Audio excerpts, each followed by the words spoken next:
Respons negara di dunia terhadap proklamasi kemerdekaan Indonesia.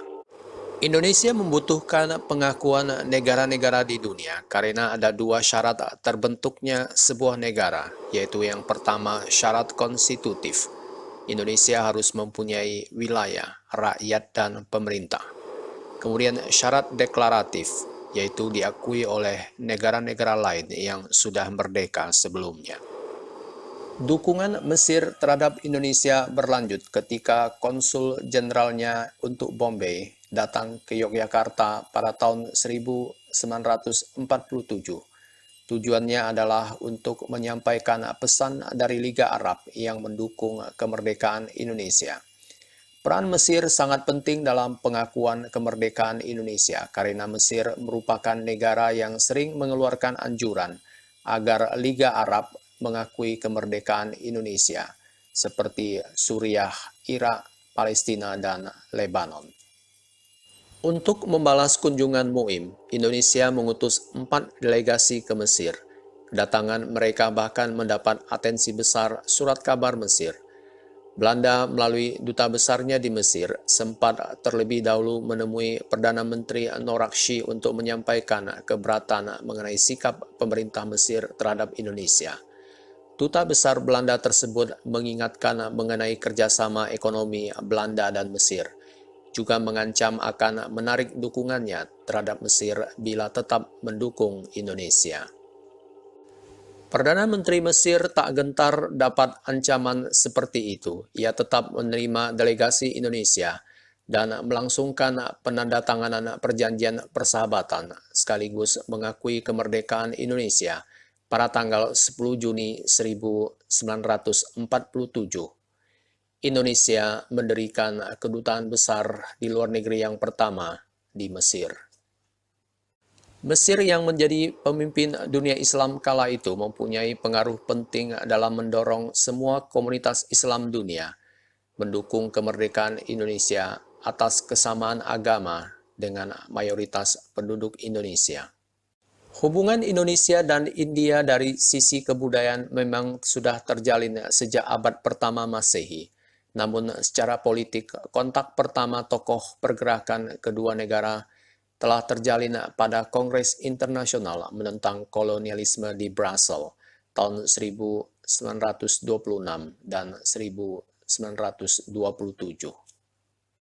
Kedua negara sama-sama berjuang menghadapi imperialisme Belanda dan Inggris. Dukungan kedua negara bisa terjalin baik karena keduanya memiliki pandangan politik serupa. Setelah merdeka, Indonesia mengirim bantuan ke India berupa beras sebanyak 500.000 ton. Bantuan tersebut diberikan lantaran India mengalami krisis pangan. India membalas bantuan tersebut dengan mengadakan konferensi New Delhi pada tanggal 20–25 Januari 1949. Hasil pertemuan tersebut membuahkan risalah untuk diajukan kepada PBB berisi 3 pokok rekomendasi, yaitu melakukan gencatan senjata, Belanda membebaskan semua tawanan politik Indonesia, dan mengembalikan pemerintah Indonesia ke Yogyakarta, serta mengadakan perundingan di bawah Yunsi. Berkat adanya Yunsi, kemudian terjadi perjanjian Rumroyen dan konferensi meja bundar, yang akhirnya kedaulatan Indonesia diakui oleh Belanda. India adalah negara dengan penduduk terbesar kedua di dunia setelah Tiongkok. Dukungan India mewakili dukungan 1/5 populasi dunia waktu itu. Buruh pelabuhan Australia adalah kelompok pertama pendukung Indonesia merdeka. Pada tanggal 24 September 1945, kapal Belanda Moreton Bay diboikot sehingga tak dapat berlayar ke Indonesia dengan muatan senjata. Peristiwa ini dikenang sebagai The Black Armada. Pemboikotan ini berlangsung lama sampai Indonesia diakui kedaulatannya oleh Belanda. Aksi para buruh tersebut terus berlanjut hingga membuat elit partai buruh yang berkuasa di Australia terpengaruh terhadap perjuangan Indonesia untuk mempertahankan kemerdekaannya. sehingga Australia kemudian memfasilitasi pemulangan sekitar 1.400 tawanan perang Belanda asal Indonesia.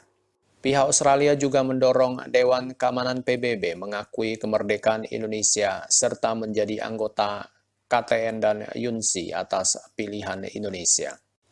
Pengakuan Vatikan atas proklamasi kemerdekaan Indonesia memberikan dampak sangat besar karena Vatikan mewakili komunitas Katolik dunia.